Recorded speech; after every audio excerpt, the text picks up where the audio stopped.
What's up, y'all? Welcome to Nucleus eSports. I'm your host, Byron Kent, and today we're going to talk to you about some Overwatch news, some Apex news, NBA 2K, a little bit of Rocket League, and we're going to also talk to you about some COD. If you like what you see, like, subscribe, and hit the bell for notifications. And make sure you follow us at all our social media handles at Nucleus_eSports. Now let's get into it.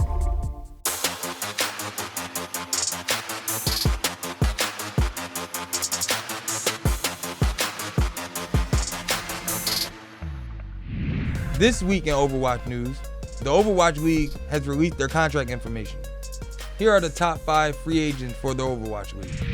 The tank, Meko, from NYC Excelsior. Carpe, the DPS from Philly, who's arguably one of the best. Gamshu, who helped the Shanghai Dragons from one of the worst teams in the league last season to being a contender this season. And Shore 4, another amazing DPS. And also Hydration, who's known for being one of the most flexible players in the Overwatch League. The Overwatch League also released information on the highest paid players in the league. The highest paid players is a two-way tie between Gesture and Profit, who are both South Korean players and grossed in $219,000. Also, the MVP Sinatra, who's ranked 12th highest paid player in the league, but the number 1 American paid player in the league, he grosses $162,000. Additionally, Philadelphia Fusion has parted ways with their coaches, Hayes and Hui. So let's be on the lookout for the upcoming coaches of the Philadelphia Fusion next season. Also, for all you Switch players out there, Overwatch has just been released this week for the Nintendo Switch. So make sure you go get that. In NBA news, the NBA and Blizzard have both found themselves involved in the Hong Kong protests this year.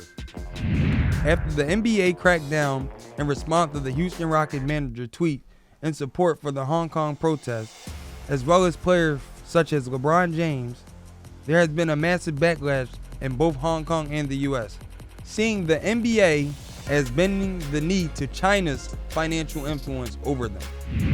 Also, Hearthstone champion Blitzchung has his earnings from his championship withheld and received a year-long suspension from competitive play by Blizzard after speaking out in support of Hong Kong. Blizzard also fired the casters that were present when Blitz made his comment.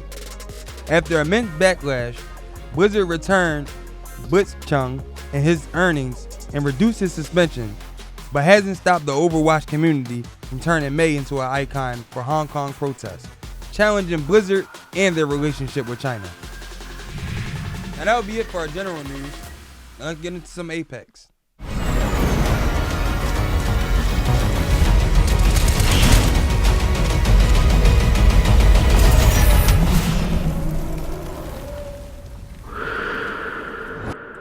Fight or Fright is live now, and we may have details on a mysterious character. He's rumored to be Revenant. Revenant is rumored to have 2 forms of stance, a regular stance and a shadow stance. His passive, Infiltrator, he climbs wall higher and he crouch walks faster. Mark for Death fires a poison dagger, press it again and reveals the target location for 60 seconds. The mark is removed if the target heals to full. Poison Bomb launches a poison bomb that damages and slows target hit. This skill will likely deal area of effect damage. Death Recall. Drop a totem that protects anyone who uses it from death. Instead of getting killed or down, you'll return to the totem with 20 health. And for his shadow stance, his tactical Shadow Walk. Walk silently and faster for 6 seconds. Cooldown resets on kill. Tactical 2, Shadow Step. Sends out a Shadow Revenant. Press a button again to teleport to Shadow. Cooldown resets on kill. And its ultimate, Shadow Door, creates a door through a wall, lasting for 5 seconds. Additionally, Apex will finally release a proper training ground called the Firing Range, where you can experiment with different chokes and hop-ups, experiment with characters, attachments, and etc. That'll be enough for Apex news. Now let's get into some Call of Duty League news. Yeah, but we're a little crazy, aren't we?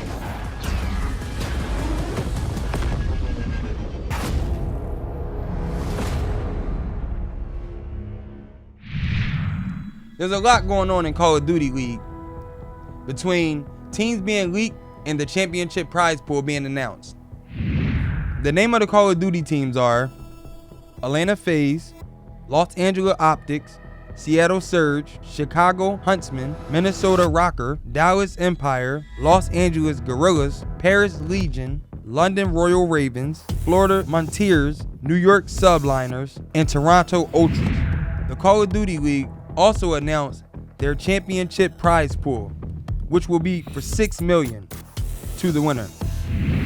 And Clayster is the first player to join the Call of Duty Dallas franchise. The two-time world championship has found his 2020 home, and we'll be interested to see how Dallas shaped their roster during the offseason. That'll be all for Call of Duty news this week. Now let's get into some Rocket League.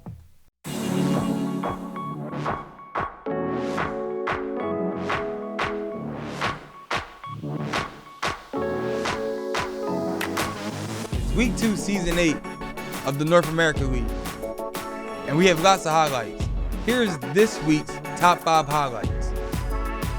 If they can turn it around in Game 2, but you would really want to see them start off with a goal or at least some pressure and maybe almost able to. Or how about NRG back the other way? Justin in the first 6 seconds drops it in for NRG. So you remember that thing you said, we'll see if Birds can keep things going? Well, they have. They've continued to lose. At least from the start. Justin, out of the gate, has just been a nuisance. Seems like they might be catching a break, and then instantaneously answered back by Ghost. See if Rogue can answer with their own goal here.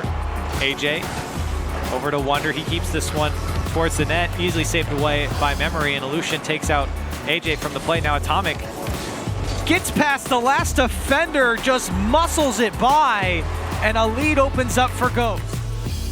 Missile miscontact. Torment finds the dunk, and now Gyro in the back has to put it on the sidewall. Torment's looking for more demolitions as Gimmick gets it out. Ken Reynolds getting in the way. It's not going to happen. Miss nearly makes it, but Squishy will finally find a goal, and Cloud9's up by 2. Great job from Torment to go bully the player, and Reynolds, that is always going to be a difficult read. He knew as soon as his teammates lost the ball there at the midfield line, there was going to be a chance for Cloud9. And unfortunately, the Birds have done such a good job clearing the ball that Space Station are forced to have to respect it. We're almost 5 minutes played in overtime, and still really, you don't really feel like any team or either team has really gotten a quality opportunity on net. I mean, I think it's going to come down to Hoxer and It's open. That's it. That's it. Roldes, he just finds the open net. I thought we were going to continue this overtime for so long, but Roldes off a mistouch from AXB. Oh, and Sipical's far up on it too. I mean, I was talking about being aggressive and pushing up in the midfield as last man back. Roldes takes a free net, and Birds take the series lead 1-0. Yeah, and it was the lack of offense after NRG have just stopped everything. This is a good block from Chicago. See if he can do something against Justin here, who had to wait for that touch. Garrett G gets this out, but only for a second. Rizzo can't. I mean, you got to find some better of a contact with the ball. If you're Rizzo right there, he could have popped it up over the goal line, looked for any backboard pass, and still he just falls short, hitting it to the side. Bounce off the corner. Demo for the second man. Gives a little bit of space. Chicago only buys a little bit of time. Justin, weak shot. It doesn't matter. It goes in. NRG, huge insurance goal against G2. Gerbo in the corner doing a good job of forcing it towards the net. Chicago just can't get a solid clear, and nobody from the defensive side of G2 is expecting that, and the rotation is too slow to come in. That'll be all for this week. I'm your host, Byron Kent. This is Nucleus eSports.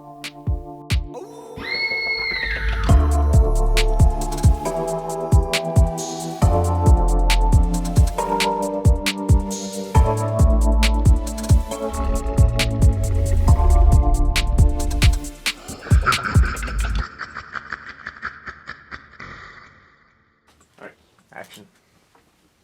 In NBA news, both in the NBA. Okay, hold up. You gotta swallow.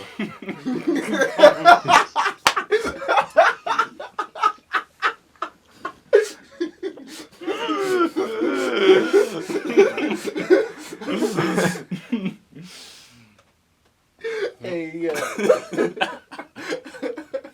Hold on. You got us.